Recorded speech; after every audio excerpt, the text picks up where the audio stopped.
सुरुवातीला सत्ताच्या घडीच्या दोन महत्त्वाच्या आणि मोठ्या बातम्या। राज्य मंत्रिमंडळाची बैठक सुरू झाली आहे आणि या बैठकीला मंत्री धनंजय मुंडे देखील दाखल झालेले आहेत। या बैठकीमध्ये एचएमपीव्ही बाबत चर्चा होण्याची शक्यता आहे। महाराष्ट्रात एचएमपीव्हीचे 2 रुग्ण सापडलेत, त्यामुळे राज्यात घडणाऱ्या 2 मोठ्या घटनांशी संबंधित ही बैठक आहे। धनंजय मुंडे या बैठकीसाठी हजर झाल्यानं त्यांनी अद्याप मंत्रिपदाचा राजीनामा दिलेला नाहीये, हे त्यांनी कॅमेरासमोर स्पष्टपणे सांगितलेलंही आहे। मी अद्याप राजीनामा दिलेला नाही असं त्यांनी म्हटलेलं आहे। मात्र एकीकडे राज्य मंत्रिमंडळाची बैठक होत असताना धनंजय मुंडे हे देखील या बैठकीसाठी उपस्थित झालेले आहेत आणि पत्रकारांनी विचारलेल्या प्रश्नावर मी राजीनामा दिलेला नाही असंही त्यांनी स्पष्ट केलेलं आहे। एकीकडे जोरदार मागणी नैतिकतेच्या मुद्द्यावर त्यांनी राजीनामा द्यावा अशी होतीये आणि दुसरीकडे अजूनही त्यांनी राजीनामा दिलेला नाहीये। एक महत्त्वाची बैठक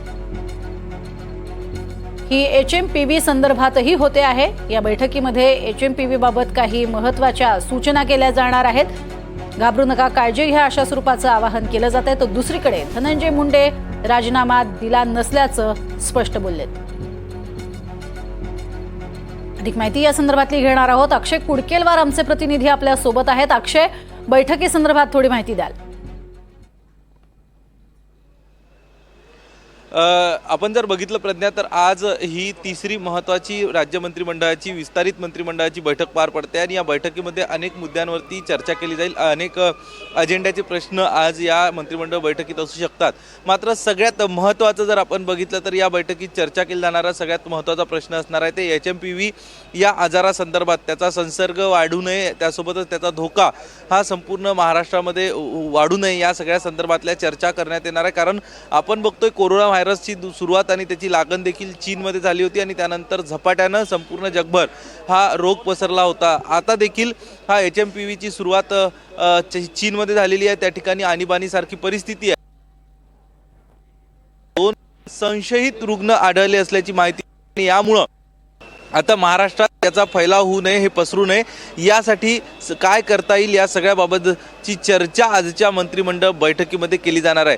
तर दुसरीकडे आजच्या मंत्रिमंडळ बैठकीपूर्वी घडणारी महत्त्वाची घडामोड म्हणजे धनंजय मुंडे हे मंत्रालयामध्ये दाखल झालेले आहेत। धनंजय मुंडे यांच्या माध्यमातून सकाळपासून ज्या बातम्या, ज्या अफवा त्यांच्या राजीनाम्याबाबतच्या येत होत्या त्याला साफ त्यांनी त्यावरती पडदा टाकलेला आहे, पूर्णविराम दिलेला आहे। धनंजय मुंडे यांची प्रतिक्रिया घेण्याचा ज्यावेळी माध्यम प्रतिनिधी प्रयत्न करत होते त्यावेळी धनंजय मुंडे यांनी हे स्पष्ट केलंय की मी राजीनामा दिलेला नाही। आपण एकूणच बघतोय की मस्साजोगचे सरपंच संतोष देशमुख यांच्या हत्याकांडामध्ये आणि त्यासोबतच वेगवेगळ्या गुन्ह्यामध्ये वाल्मिक कराड यांचा सहभाग आहे अशा प्रकारचे आरोप केले जात होते। खंडणीच्या गुन्ह्यात वाल्मिक कराड यांना अटक करण्यात आलेली आहे आणि यासोबतच या खंडणीचा आणि संतोष देशमुख हत्या प्रकरणाचा काही धागा आहे का, यामध्ये काही यामध्ये कनेक्शन आहे का, याचा तपास SIT असेल, त्यासोबतच एक पोलिसांकडून असेल, अशा वेगवेगळ्या 3 यंत्रणांच्या माध्यमातून तपास सुरू असताना धनंजय मुंडे यांच्या जवळचे वाल्मिक कराड मानले जातात आणि नैतिकतेच्या आधारावरती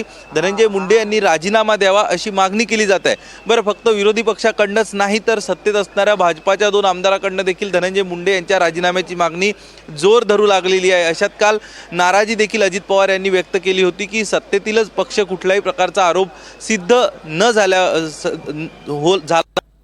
मुंडे राजीनाम्याची मागणी करताय।